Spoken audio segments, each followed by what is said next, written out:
ఒడిశాలోని కటక్లో ఉద్రిక్త వాతావరణం కొనసాగుతోంది. దుర్గామాత నిమజ్జనం సందర్భంగా రెండు వర్గాల మధ్య మొదలైన గొడవ తీవ్ర ఘర్షణలకు దారితీయడంతో అధికారులు విధించిన 36 గంటల కర్ఫ్యూ కొనసాగుతోంది.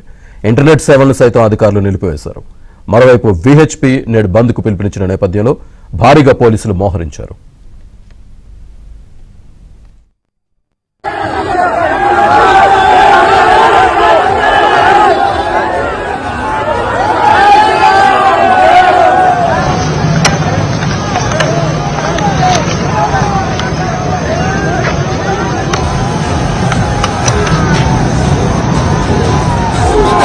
सर आपण दूरे गिरून एटी रुहतु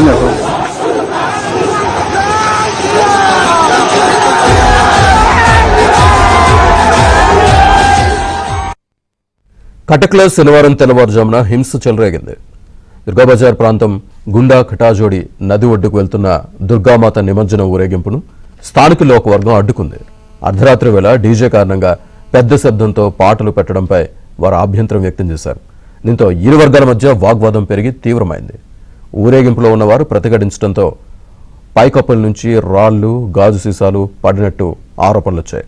పరిస్థితిని అదుపులోకి తీసుకురావడానికి, జనాలను చెదరగొట్టడానికి పోలీసులు స్వల్పంగా లాఠీచార్జ్ చేయాల్సి వచ్చింది. ఆ ఘర్షణలో కటక్ డీసీపీ రుషికేష్ ఖిలారీతో సహా 6 గాయపడ్డారు.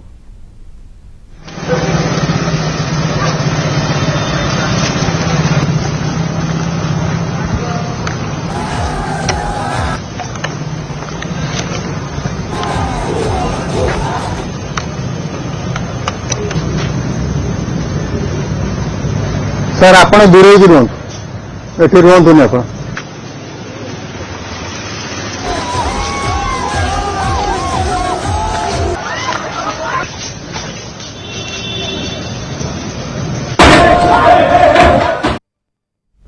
అయితే తర్వాత పరిస్థితులు కాస్త అదుపులోకి వచ్చినప్పటికీ ఆదివారం కూడా హింసాత్మక ఘటనలు చెలరేగడంతో వేల సంవత్సరాల చరిత్ర కలిగిన నగరం ఉద్రిక్తంగా మారింది.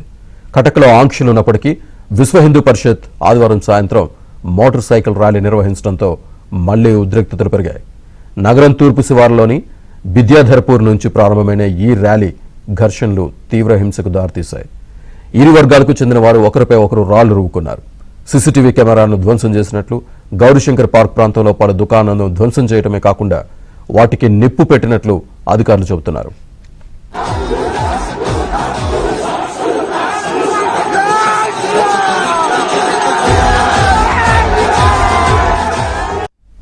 ఇక కటక్లో హింస ఉద్రిక్తతలు పెరగడంతో తప్పుడు సమాచారం వ్యాప్తి చెందకుండా సోషల్ మీడియాలో రెచ్చగొట్టే పోస్టులను అరికట్టడానికి ఒడిశా ప్రభుత్వం చర్యలు తీసుకుంది.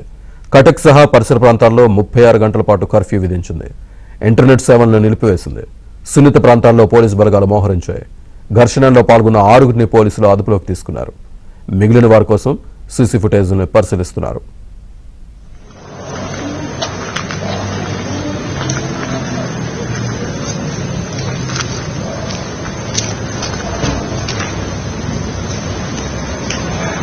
रिपोर्ट